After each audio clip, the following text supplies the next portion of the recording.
हे दोस्तों नमस्कार। एक बार फिर से स्वागत है आपके अपने यूट्यूब चैनल देव जीके ट्रिक्स में। तो दोस्तों हम यहाँ पर डेली की तरह हिंदी का फुल टेस्ट लगाएंगे, जहाँ पर आपके 50 प्रश्न हैं और ये क्लास डेली होती है रात 8:30 बजे। आप किसी भी एग्जाम की तैयारी कर रहे हैं, अगर आप डेली का डेली क्लास यहाँ पर लेते हैं तो आप हिंदी में पीछे नहीं रहेंगे, ठीक है, और अपने मुकाम तक आप जरूर पहुँचेंगे। तो चलिए स्टार्ट करते हैं। गुड इवनिंग सभी को, नमस्कार सभी को, जय हिंद। नमस्कार नमस्कार। चलो तो यहाँ पर देखो, पहला प्रश्न आपका यहाँ पर दिया गया है, क्वेश्चन नंबर 50।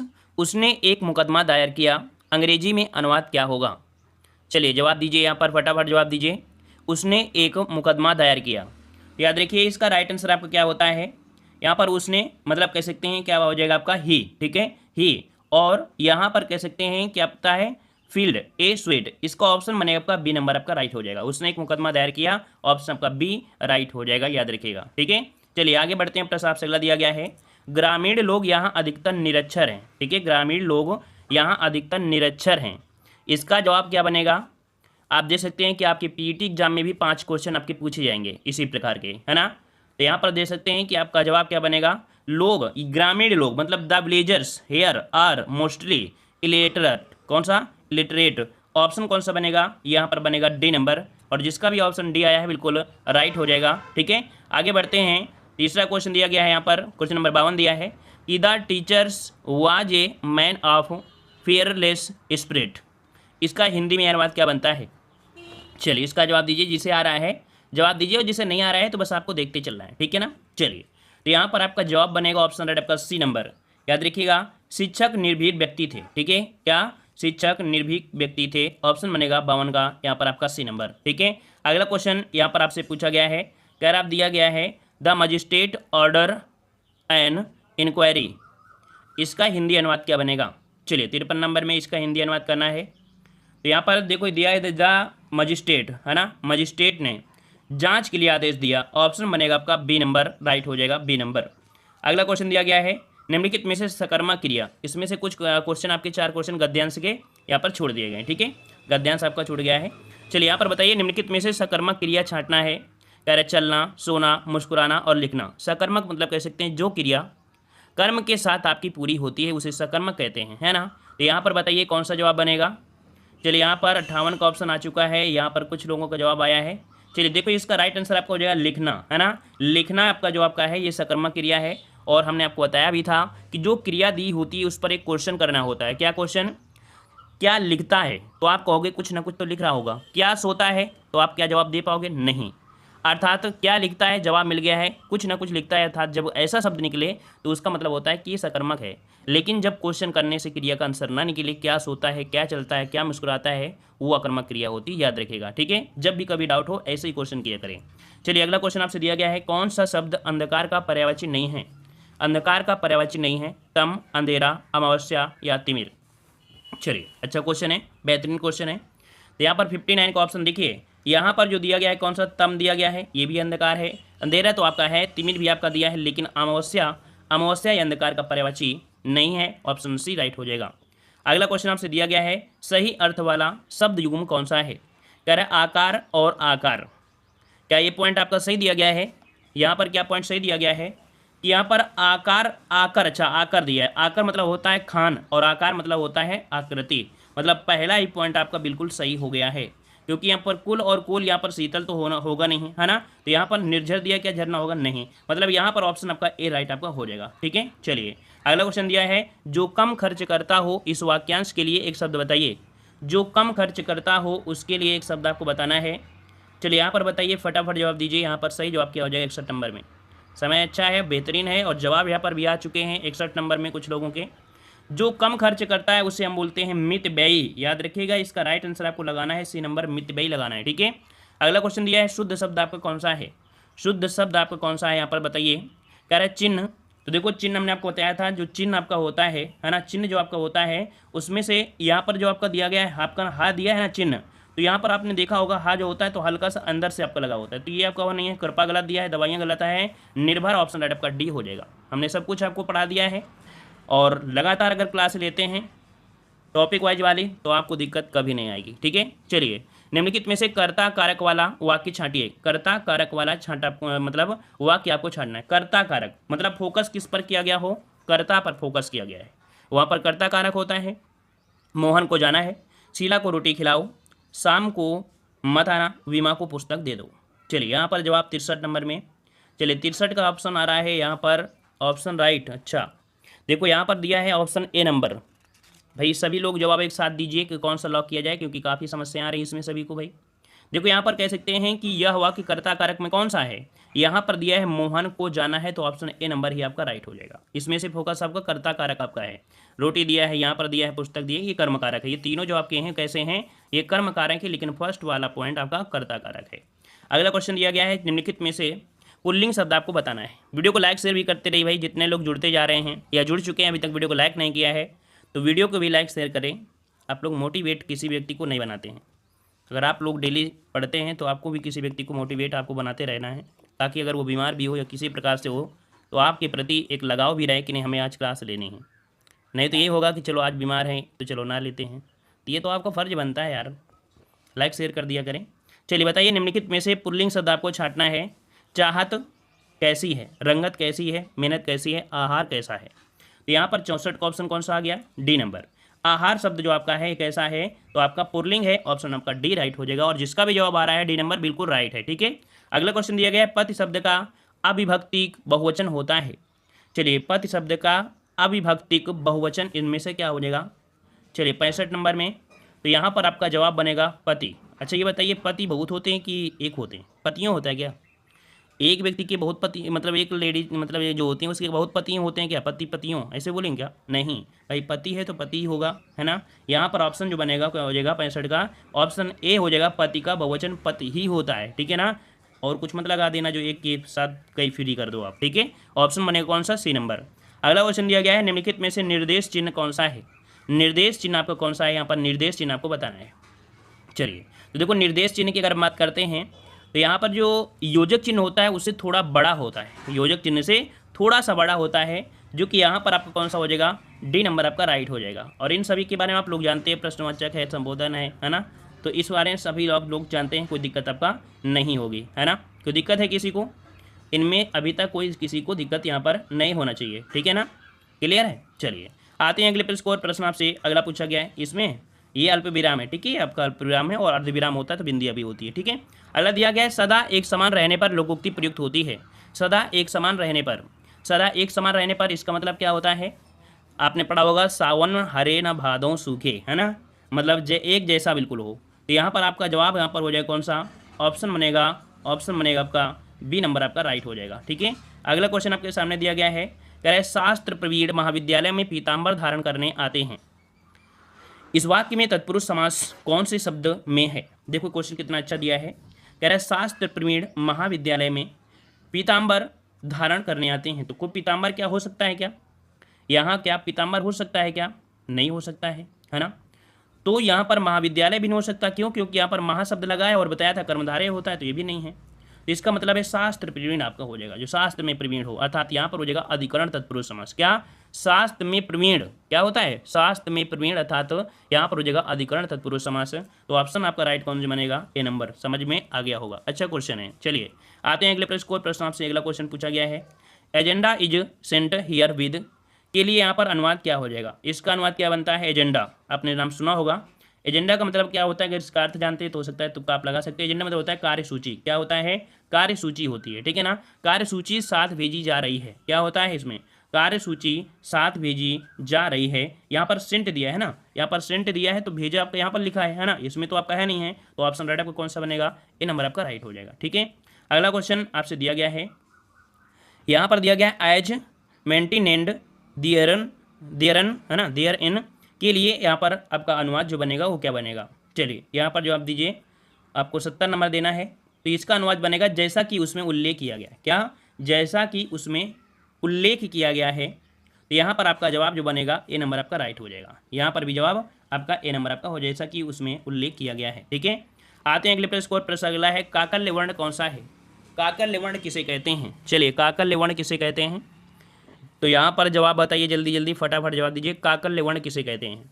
तो यहाँ पर याद रखिए पूरे वर्णमाला में काकल्य वर्ण सिर्फ एक है जिसको बोलने में हकार जैसी ध्वनि उत्पन्न होती है, ठीक है ना।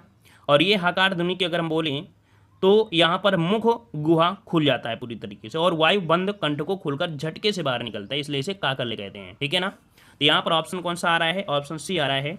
तो बिल्कुल सही जवाब है यहाँ पर आपका सी नंबर आपका हो जाएगा। हा नंबर जो आपका है काकल्य, मतलब सी नंबर जो आपका है ये हा, ये काकल्य वर्ण है। अगला है या का उच्चारण स्थान बताना है। या का उच्चारण स्थान क्या होता है, ओष्ठ, दांत, मूर्धा या तालु। चलिए, ओष्ठ, दांत, मूर्धा या तालु। तो 72 का ऑप्शन कहाँ पर जाएगा, ये आता है आपके तालु पर। या जब बोलोगे तो इसमें क्या होता है, ये आपके तालु पर पहुंचने का प्रयास करता है, ठीक है। ऑप्शन राइट आपका हो जाएगा डी नंबर। अगला क्वेश्चन दिया गया है अतीन्द्रिय में उपसर्ग बताइए।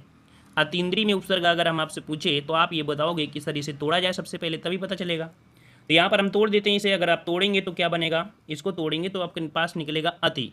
क्या निकलेगा, अति धन इंद्रिय, क्या इंद्रिय। इसका मतलब है इंद्रिय शब्द आपका मूल निकल आएगा तो अति आपके पास निकल आएगा और यही आपका उपसर्ग हो जाएगा। तो ऑप्शन राइट यहाँ पर ए राइट हो जाएगा। क्लियर है। अगला दिया है अध्याहार का अर्थ है। अध्याहार का अर्थ है, यहाँ पर जवाब दीजिए सही क्या हो जाएगा। अध्याहार का अर्थ क्या है, तो वाक्य में कर्ता और कर्म का जगह जुड़ जाना। क्या, वाक्य में कर्ता और कर्म का जुड़ जाना, ये अध्याहार कहलाता है, ठीक है ना। तो यहाँ पर आपका जवाब क्या हो जाएगा, वाक्य में कर्ता और कर्म का जुड़ना अध्याहार कहलाता है। यहाँ पर ऑप्शन 74 का बने कौन सा, बी नंबर आपका हो जाएगा, ठीक है ना। उसमें कुछ अतिरिक्त शब्द जोड़ने या अस्पष्ट वाक्यों के अर्थों को स्पष्ट करने की क्रिया जो होती है उसे हम लोग अध्याहार कहते हैं, ठीक है। क्लियर हो गया। आते हैं अगले प्रश्न को। प्रश्न अगला दिया है एक ही विधेय हो जिसमें उसे क्या कहा जाता है। तो आपको हमने वाक्य पढ़ाया है, वाक्य में बताया था कि जिसमें एक ही विधेय हो और एक ही आपका उसमें कर्ता हो। तो इसका मतलब है कि यहाँ पर जो आपका जवाब बनेगा 75 में, एक ही विधेय हो उसे हम लोग सरल वाक्य कहते हैं, है ना। सरल वाक्य कहते हैं, उद्देश्य होता है और एक विधेय होता है ना। एक उद्देश्य और एक विधेय अर्थात ये सरल वाक्य होता है। तो ऑप्शन अडप यहाँ पर सी हो जाएगा, सरल वाक्य बन जाएगा। अगला दिया है कौन सा शब्द स्त्रीलिंग शब्द है। चलिए यहाँ पर लॉक करिए जल्दी से, कौन सा शब्द स्त्रीलिंग शब्द है। छाछ, तिल, काढ़ा या टेसू। छाछ, तिल, काढ़ा और टेसू।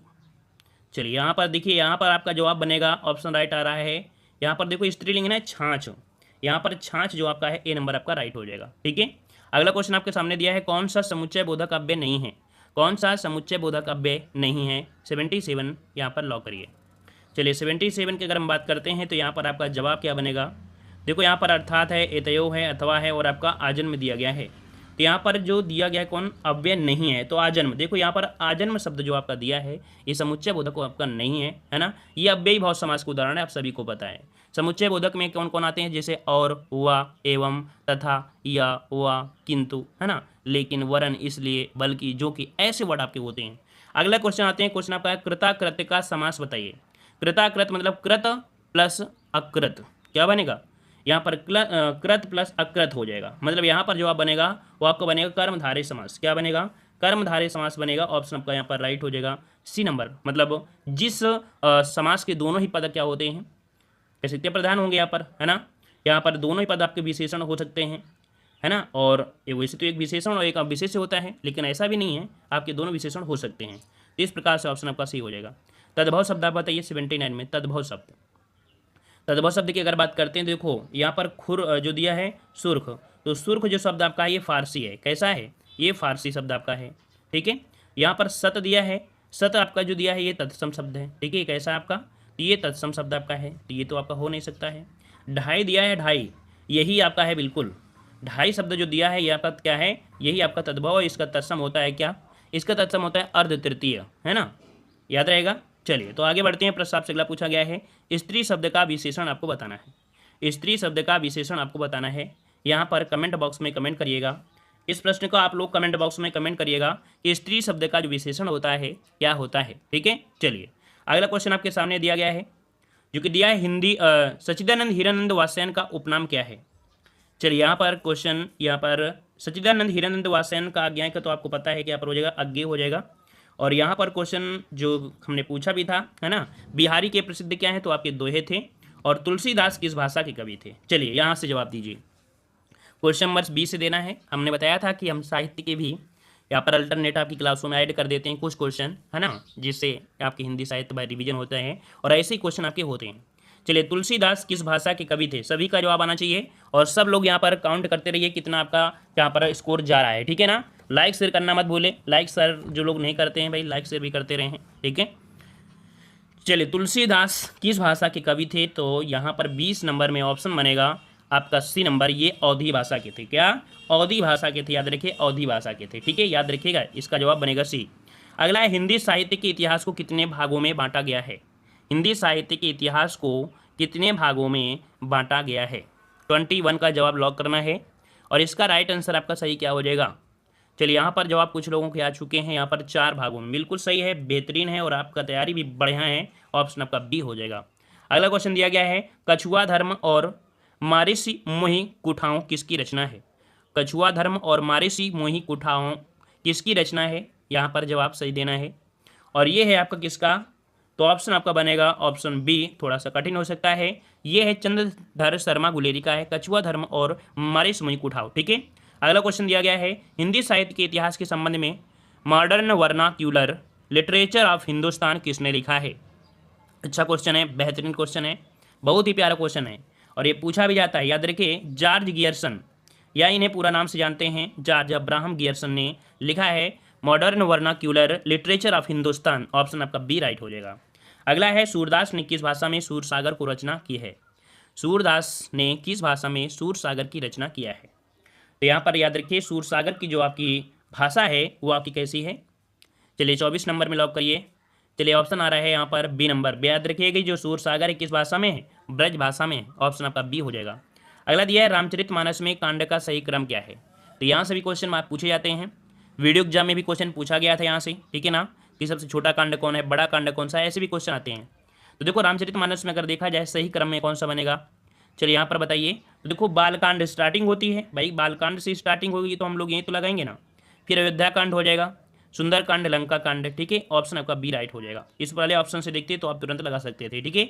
अगला क्वेश्चन आपके सामने दिया है, अमृतलाल नागर के किस उपन्यास में गोस्वामी तुलसीदास की जीवनी को आधार बनाया गया है? अमृतलाल नागर का उपन्यास इनमें से कौन सा है? अगर आप इतना पहचान कर ले तो आपके बारे में उसके बारे में सब पता चल जाएगा। तो अमृतलाल नागर ये आपका है मानस का हंस, ठीक है, मानस का हंस में गोस्वामी तुलसीदास जी की जीवनी को आधार बनाया गया है, ऑप्शन आपका यहाँ पर सी राइट हो जाएगा, ठीक है।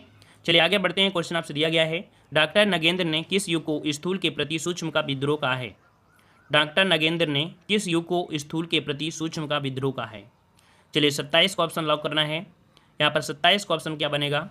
तो डॉक्टर नगेंद्र ने किस युग को स्थूल के प्रति, तो आपका जवाब हो जाएगा ए नंबर, भारतेंद्र युग को। याद रखिए, डॉक्टर नगेंद्र ने किस युग को स्थूल के प्रति सूक्ष्म का विद्रोह कहा है? तो भारतेंद्र युग को कहा है, ठीक है, ए नंबर। अगला क्वेश्चन दिया है, ठिठुरता हुआ गणतंत्र इस व्यंग संग्रह के व्यंग्यकार कौन है? क्वेश्चन बहुत अच्छा है, बेहतरीन क्वेश्चन आपका है और यूपीएससी में पूछा जाने वाला बेहतरीन क्वेश्चन आपका है, ठीक है।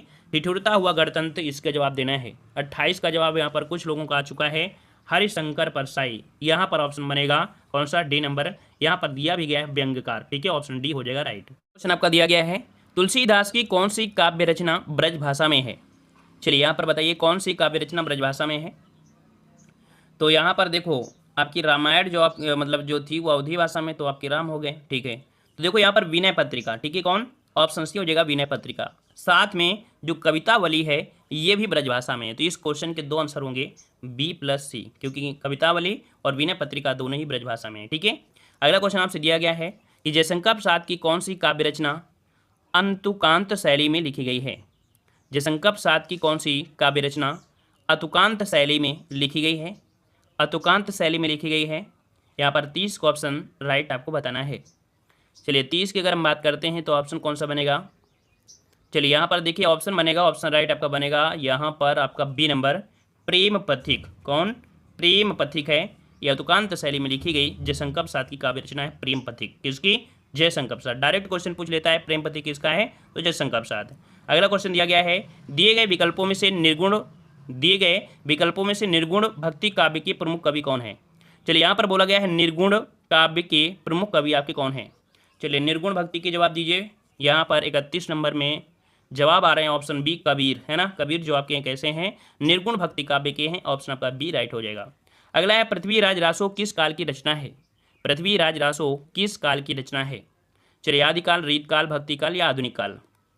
चलिए 32 का ऑप्शन यहाँ पर आ चुका है। ऑप्शन ए नंबर कि पृथ्वीराज रासो किस काल की है, आदिकाल की है। ऑप्शन राइट आपका ए नंबर आपका राइट हो जाएगा। अगला दिया है इनमें से कौन भक्तिकालीन कवि नहीं है, इनमें से कौन भक्तिकालीन कवि नहीं है, कबीरदास, तुलसीदास, बिहारी या सूरदास। चलिए तो भक्ति में कौन नहीं आते, इसमें भक्ति में कौन नहीं आते हैं, तो यहाँ पर याद रखिए बिहारी ये भक्तिकालीन आपके कवि नहीं है, आप सभी को पता होगा रीत काल में, ठीक है। ऑप्शन कौन सा हो जाएगा, सी नंबर। अगला दिया है हिंदी भाषा का प्रथम प्रमाणिक ग्रंथ कौन सा है, हिंदी भाषा का प्रथम प्रमाणिक ग्रंथ किसे माना गया है, पृथ्वीराज रासो, अलाउद्दीन सतसई या रामलला नेचू। चलिए 34 का ऑप्शन बनेगा यहाँ पर आपका ए नंबर, पृथ्वीराज रासो ऑप्शन बनेगा ए नंबर, ठीक है। अगला क्वेश्चन दिया गया है सुमित्रा नंदन पंत को किस कृति पर ज्ञानपीठ पुरस्कार मिला। एक क्वेश्चन आपका बहुत ही अच्छा है और आपकी एग्जामों में बार बार पूछा जाने वाला क्वेश्चन है। सुमित्रा नंदन पंत को किस कृति पर ज्ञानपीठ पुरस्कार मिला, 35 नंबर। चलिए 35 का ऑप्शन यहाँ पर आ रहा है बी नंबर, चिदम्बरा के लिए। बिल्कुल सही है, बिल्कुल सही है, जिसका भी आ गया है ऑप्शन बी राइट है। अगला निम्नलिखित में से कौन हिंदी साहित्य का काल विभाजन नहीं है। देखो आपको कितना इजी लग रहा होगा, ये बहुत इजी होते हैं। हमने बताया हिंदी साहित्य को अगर आप मन से पढ़ लेते हैं तो 100% है कि हिंदी साहित्य आपकी मजबूत रहेगी, ठीक है। और जिन लोगों ने नहीं पढ़ा है तो प्लेलिस्ट के माध्यम से देख लीजिए, वहाँ पर आपकी हिंदी साहित्य की पूरा पढ़ा हुआ है, तो उसको भी देख लीजिए, ठीक है। चलिए तो हिंदी साहित्य का काल विभाजन आपका नहीं है, तो रीत काल, संयुक्त काल, आधुनिक काल या भक्ति काल। तो यहाँ पर 36 का ऑप्शन आपका आ रहा है बी नंबर। चलिए बी नंबर सभी को लॉक कर दें। चलिए सभी को ऑप्शन बी को लॉक कर देते हैं, संयुक्त काल आपका जवाब बिल्कुल राइट हो जाएगा, ठीक है। अगला क्वेश्चन दिया गया है ब्रजभाषा का विकास किस अपभ्रंश से हुआ है, ब्रजभाषा का विकास किस अपभ्रंश से हुआ है, यहाँ पर बताइए। चलिए अगर अपभ्रंश की बात करते हैं तो यहाँ पर आपका हो जाएगा कौन सा, सौर सेनी अपभ्रंश से, है ना, क्योंकि आपकी पश्चिमी हिंदी के अंतर्गत आपकी आती है, तो यहाँ पर ये सौर सेनी है, ऑप्शन आपका सी राइट हो जाएगा, ठीक है। अगला क्वेश्चन दिया है भारतवर्ष के लिए हिंदी भाषा का नाम सबसे पहले किसने सुझाया था। चलिए बताइए भारतवर्ष के लिए हिंदी भाषा का नाम सबसे पहले किसने सुझाया था, तो सबसे पहले किसने, तो आपके ऑप्शन आपका यहाँ पर जवाब आ रहा है ऑप्शन डी बिल्कुल सही है, ऑप्शन डी हो जाएगा, राजा राम मोहन राय। यहाँ पर जवाब आपका ए नंबर आपका डी नंबर आपका राइट हो जाएगा, डी, ठीक है। अगला है मर्यादा किस युग की प्रसिद्ध पत्रिका थी, मर्यादा किस युग की प्रसिद्ध पत्रिका थी। चलिए यहाँ पर जहाँ रामचंद्र शुक्ल था, तो इसका मतलब है कि आपका जवाब 39 नंबर में ऑप्शन आ रहा है यहाँ पर आपका राइट आंसर डी, द्विवेदी युग की। किसकी है, मर्यादा द्विवेदी युग की है भाई, ठीक है। किसकी आपकी है, द्विवेदी युग की आपकी है मर्यादा, ठीक है। अगला क्वेश्चन आपसे दिया गया है रामचरितमानस की भाषा क्या है, और ये क्वेश्चन अभी हमने बताया था, ये क्वेश्चन आपके पूछे जाते हैं, ठीक है ना। तो याद रखिए कि राम जो आपके थे अयोध्या से थे, अवधि हो जाएगा, सिंपल सी बात है ना। ऑप्शन बनेगा आपका ए नंबर। अगला है आदिकाल के लिए वीरगाथा काल नाम किसने प्रस्तावित किया, आदिकाल के लिए वीरगाथा काल का नाम किसने प्रस्तावित किया था। चलिए आदिकाल के लिए वीरगाथा काल का नाम जो प्रस्तावित किया किसने किया था, यहाँ पर ऑप्शन आपका 41 नंबर में, और 41 नंबर में ऑप्शन सी हो जाएगा रामचंद्र शुक्ल, ठीक है। ऑप्शन आपका सी हो जाएगा, इन्होंने आदिकाल के लिए वीरगाथा काल का नाम प्रस्तावित किया है, ठीक है ना। अगला क्वेश्चन दिया है विनय पत्रिका की भाषा कौन सी है, विनय पत्रिका की जो भाषा है वो आपकी कैसी है। यहाँ पर इस प्रश्न का जवाब आप लोगों को कमेंट बॉक्स में कमेंट करना है, क्योंकि इसी वीडियो में हमने आपको बता भी दिया है ना। तो इस प्रकार से इसका जवाब भी आपको कमेंट बॉक्स में कमेंट करना है, ऑफलाइन कमेंट करना है, ठीक है। अगला क्वेश्चन दिया है अष्टछाप के कवि नहीं है, अष्टछाप के कवि मतलब 8 आपके कवि थे अष्टछाप में, ठीक है ना। और लगभग देखा जाए दास वाले थे, फिर भी जब ऑप्शन में होता है सभी दास देते हैं, लेकिन इन ऑप्शन में चारों दास हैं, लेकिन एक दास इसमें से नहीं है। तो यहाँ पर जवाब आपका बने कौन सा, तो यहाँ पर आपका जवाब हो जाएगा ए नंबर नाभादास। याद रखिए नाभादास ये आपके अष्टछाप के कवि आपके नहीं हैं, ठीक है। छीतदास, परमानंद दास, कृष्ण, ऐसे सभी दास आपके हैं, हाँ। तो यहाँ पर आपका ए नंबर। अगला है भूषण किस काल के कवि हैं, भूषण किस काल के कवि हैं, वीरगाथा काल, भक्ति काल, रीत काल, आदिकाल। चलिए यहाँ पर जवाब आ रहा है ऑप्शन सी। चलिए ऑप्शन सी, बहुत जल्दी आप लोगों को जवाब आता है भाई, जैसे ही जवाब क्वेश्चन देखते हो जवाब दे देते हो, ऑप्शन सी आपका राइट हो जाएगा, रीत काल। अगला आदिकाल में पहेलियाँ लिखने वाले कवि कौन थे, आदिकाल में पहेलियाँ लिखने वाले कवि कौन थे। चलिए 45 नंबर, जगनिक, खुसरो, सरहपा या गोरखनाथ। चलिए ऑप्शन आ रहा है बी नंबर, तो आपका जवाब बिल्कुल सही है, बी नंबर। जिसका भी जवाब बी नंबर है बिल्कुल राइट है। आदिकाल में पहेलियाँ लिखने वाले आपके कौन थे, तो आपके खुसरो थे, ठीक है। अगला है प्रथम तार सप्ताह का प्रकाशन वर्ष, प्रथम तार सप्ताह का प्रकाशन वर्ष आपको बताना है। 46 नंबर लॉक करना है, सही जवाब इनमें से कौन सा हो जाएगा। 46 नंबर यहाँ पर याद रखिए तार सप्तक, है ना। तो तार सप्तक जो आपका प्रारंभ हुआ था 1943 में, हमने आपको बताया भी था 1943 से हुआ था, ठीक है। तो इस प्रकार से 50 प्रश्न आपके होते हैं, आपको जवाब देना है, जो कि हमने यहाँ पर कमेंट बॉक्स में पूछा भी है। कुछ क्वेश्चन कि विनय पत्रिका की भाषा कौन सी है, और साथ में आपको बताना है कि कितने क्वेश्चन आज की इस टेस्ट में आपने किया, कितना स्कोर आपका रहा है और कैसी तैयारी है, आप लोग कमेंट बॉक्स में कमेंट करें। ठीक है, बिलोंग भी कहाँ से करते हैं, किस एग्जाम की तैयारी कर रहे हैं, ये भी आप लोग कमेंट बॉक्स में कमेंट करें। ठीक है ना, उम्मीद है कि आप सभी को पसंद आ रहा है, रिवीजन अच्छे से चल रहा है, आपके लिए नए नए प्रकार के क्वेश्चन भी लेके आ रहे हैं, नए नए प्रैक्टिस सेट लेके आ रहे हैं, ताकि आप यहाँ पर अच्छा सा प्रदर्शन कर सकें और अपना रिवीजन लॉकडाउन के समय अच्छी तरीके से कर सकें। ठीक है, तो मिलते हैं अगली क्लास में। सभी को जय हिंद, सभी को वंदे मातरम, सभी को जय हिंद, टेक केयर।